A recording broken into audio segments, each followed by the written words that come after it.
ये दुनिया तुझे कुछ नहीं देने वाली। ये दुनिया तुझे कुछ नहीं देने वाली। आप ले सकते हो बहुत कुछ इस दुनिया से, दुनिया देगी कुछ नहीं। इसलिए मेहनती बनिए, कार्यशील बनिए, निकम्मा नहीं बनिए, आलसी नहीं बनिए। काम में विश्वास कीजिए, चाहे काम जो भी हो ढंग से कीजिए। आज का वीडियो है क्लास 12 के लिए। मैट्रिक्स चैप्टर चल रहा है, एक्सरसाइज है 3.2। एक VVI क्वेश्चन है जो बिहार बोर्ड पहले भी पूछ चुका है, आगे भी पूछा जा सकता है। तो आइए एक इम्पॉर्टेंट सवाल में आप सभी सब्सक्राइबर भगवान का हम स्वागत करते हैं। इसमें f ऑफ x दिया है cos x minus sine x 0 in the first row, मतलब प्रथम पंक्ति में ये सदस्य दिया गया है ना। साइन एक्स कॉस एक्स 0 ये R2 में दिया गया है, एंड 0 0 1 ये R3 में दिया है, तीसरे रो में दिया है। वेरी सिंपल, x के जगह y पुट कर दीजिएगा तो आपको f ऑफ x के माध्यम से f ऑफ y निकल जाएगा।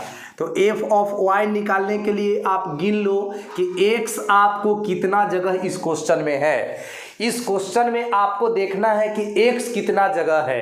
x जितना जगह होगा उतना जगह y डाल दीजिए। तो 1 2 3 4 स्थानों पर x है, देख लीजिए y y y y, बाकी सब सेम टू सेम है। 0 0 1 0 0 1 0 0 1, बाकी कोई चेंजिंग नहीं करनी। अब f of x plus y निकाल देना है। तो आपको जहाँ जहाँ x है क्वेश्चन में, I मीन 4 जगह, तो चारों जगह आपको x प्लस y डाल देना है। तो देख लीजिए ये वाला cos x के स्थान पर x plus y, minus sine x के जगह x प्लस y, ये 0 अपने जगह पर बना हुआ है।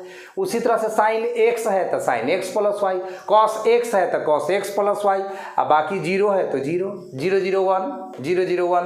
तो बाकी सदस्य पर कोई प्रभाव नहीं पड़ा है, सिर्फ fx दिया हुआ था तो fy निकाल लिए, fx प्लस y निकाल लिए।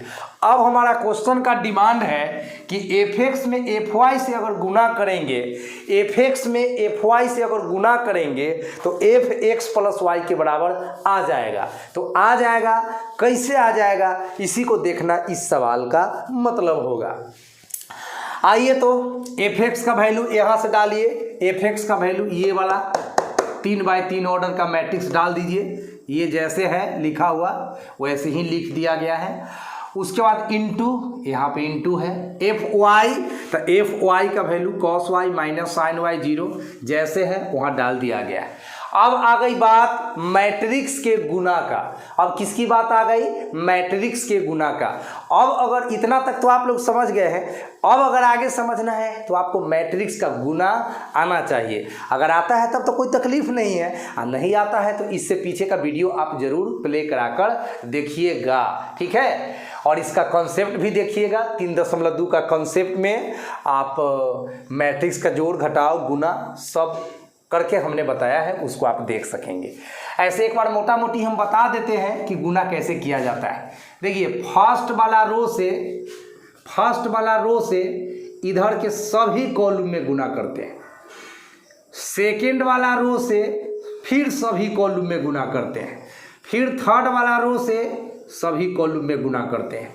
जब फर्स्ट रो से गुना करते हैं तो उसको फर्स्ट रो में लिखते हैं। जब सेकेंड रो से गुना करते हैं तो उसको सेकेंड रो में लिखते हैं। और जब थर्ड वाला रो से गुना करते हैं तो उसको थर्ड वाला रो में लिखते हैं। और गुना कैसे करते हैं? First row with all column, second row with all column, third row with all column. पहली पंक्ति से सभी स्तंभों में, दूसरी पंक्ति से सभी स्तंभों में, तीसरी पंक्ति से सभी स्तंभों में। आइए तो ये है आपका पहली पंक्ति सभी स्तंभों में। cos x में cos y से cos x cos y, minus plus minus, sine x में साइन वाई से sine x sine y, zero में जीरो से तो जीरो हो गया। पहला पंक्ति से पहला कॉलम में कर दिया। अब पहला से दूसरा में करेंगे तो कॉस एक्स से माइनस साइन वाई में तो minus cos x sine y, minus sine x से कॉस वाई में minus sine x cos y, और जीरो में जीरो से तो जीरो हो गया। उसके बाद पहला से हम लोग तीसरा में करेंगे तो कॉस में जीरो से गुना हुआ जीरो, माइनस साइन में जीरो से गुना हुआ जीरो, और जीरो में वन से गुना हुआ तो जीरो। इस तरह से लास्ट अवयव आपका जीरो आया।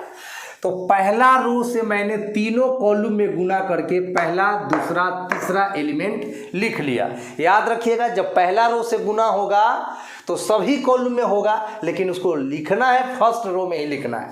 जब सेकेंड रो से गुना होगा तो सब कॉलम में, लेकिन लिखना सेकेंडे रो में। तो चलिए, साइन एक्स से कॉस वाई में तो sine x cos y, cos x से साइन वाई में कॉस एक्स साइन वाई, बीच में प्लस का चिन्ह आता है, और जीरो से जीरो में तो जीरो हो गया। अब साइन एक्स से माइनस साइन वाई में तो minus sine x sine y, plus cos x में कॉस वाई से तो कॉस एक्स कॉस वाई, और जीरो में गुना हो गया जीरो से तो खत्म हो गया। उसके बाद सेकेंड रो से थर्ड वाला कॉलम में तो साइन एक्स में जीरो से तो जीरो, कॉस एक्स में जीरो से तो जीरो, और जीरो में वन से तो जीरो, तो यहाँ जीरो लिख दिया गया। अब लास्ट वाला रो से सभी कॉलम में गुना करना है, लास्ट वाला रो से सभी कॉलम में गुना करना है। तो जीरो से कॉस वाई में जीरो, जीरो से साइन वाई में जीरो, वन से जीरो में जीरो, तो यहाँ पर जीरो लिख दिया गया।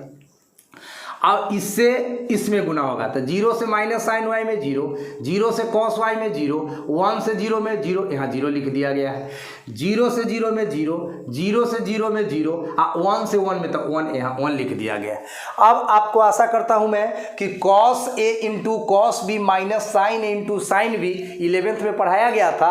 Cos A into cos B minus sine A into sine B, ये कॉस ए प्लस बी का फॉर्मूला होता है। यहाँ दोनों में से माइनस कॉमन ले लीजिएगा तो आपको आ जाएगा sine A into cos B plus cos A into sine B, तो साइन ए प्लस बी का सूत्र हो गया, वो तो जीरो आपको उतार दिया गया।